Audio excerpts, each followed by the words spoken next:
चलिए मैं आपको एक कहानी सुनाता हूँ।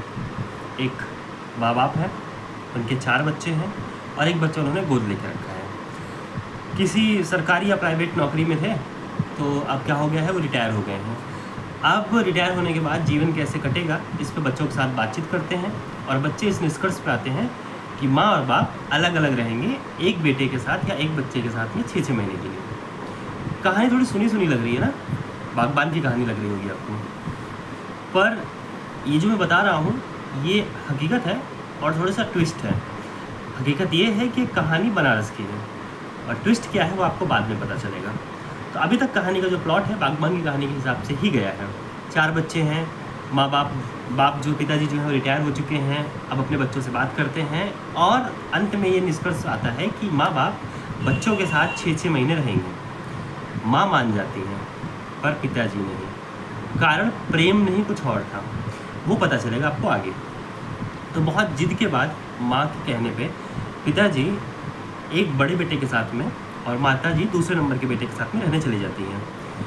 पर हर रात 10 बजे पिताजी अपने पत्नी को फ़ोन करते थे, उनसे हालचाल लेते थे और घंटों बातें करते थे, तब तक जब तक कि माताजी सो नहीं जाती थी। कुछ दिनों तक तो ये सब कुछ सही लगा, लेकिन उसके बाद दोनों ही परिवार को ये थोड़ा अजीब लगने लगा।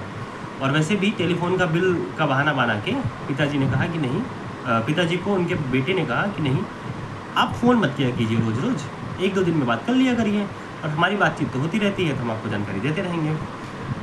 पिताजी ने बहुत कोशिश की बताने की कि नहीं नहीं मुझे रोज़ बात करना है, उसके पीछे कारण है, पर दोनों ही परिवार नहीं माने। और एक दिन छुप के जब पिताजी फ़ोन करना चाह रहे थे, तो बड़ा बेटा उन पर बिफर पड़ा और बहुत चिल्ला के उनको बोला कि ऐसी क्या मजबूरी है जो आपको हर रोज़ फ़ोन करना ही है।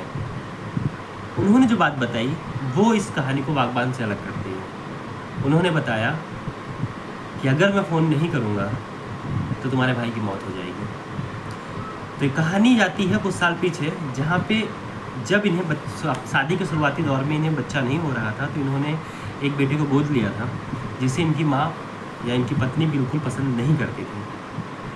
और एक रोज़ तालाब में वो जब नहाने गया था तो वह डूब गया और माँ देखती रही, बचाने की कोई कोशिश नहीं की। कुछ दिनों के बाद में इनका परिवार सब कुछ बढ़िया रहा, एक के बाद एक 4 बच्चे हुए, पर इन्होंने महसूस किया कि कुछ एक ऐसी घटना होती है कभी कभी जो प्राकृतिक नहीं है। शुरुआती समय में इन्होंने उसको दरकिनार कर दिया, पर एक दिन अचानक जब दोनों जन बैठे हुए साथ में समय बिता रहे थे, तो जो उनकी पत्नी थी वो अचानक ही अलग ही रूप में आ गई और उनके मुँह से एक आवाज़ आई, मास्टर जी। मास्टर जी आवाज़ सुन के वो चौंक गए, इसलिए क्योंकि ये मास्टर जी उनको वही बच्चा बुलाता था जिन्हें इन्होंने गोद लिया था और जो तालाब में डूब के मर गया था। उस रात उन्होंने एक बात उस बच्चे की आत्मा ने एक बात बताई जिसको सुन के इनके हाथ पैर काँप गए, और वो बात ये थी कि तुम्हारी वजह से मेरी मौत हुई है, तो मैं तुम्हारे सबसे करीबी लोगों को तुमसे छीन लूँगा। और उनके सबसे करीबी उनके 4 बेटे थे, और यही कारण था कि वो नहीं चाहते थे कि उनकी माँ या उनकी पत्नी, उन बच्चों की माँ और उनकी पत्नी अलग रहें। चलिए नाम ले लेते हैं कांता। तो कांता के साथ ये था कि वो जब भी अपने पति से अलग रहेंगी, उस बच्चे की आत्मा उन पर हावी हो जाएगी और वो कुछ ऐसा कर जाएंगी जो नहीं होना चाहिए। ये बताने के बाद अचानक से ही छोटे भाई दूसरे नंबर के बेटे का कॉल उनके घर से कॉल आता है, जहाँ पे वो चीखते हुए कुछ बात करते हैं, पर तब तक फ़ोन कट जाता है। ये फ़ोन में चिल्ला रहे होते हैं, अपनी पत्नी को बुला रहे होते हैं, पर कोई जवाब नहीं मिलता।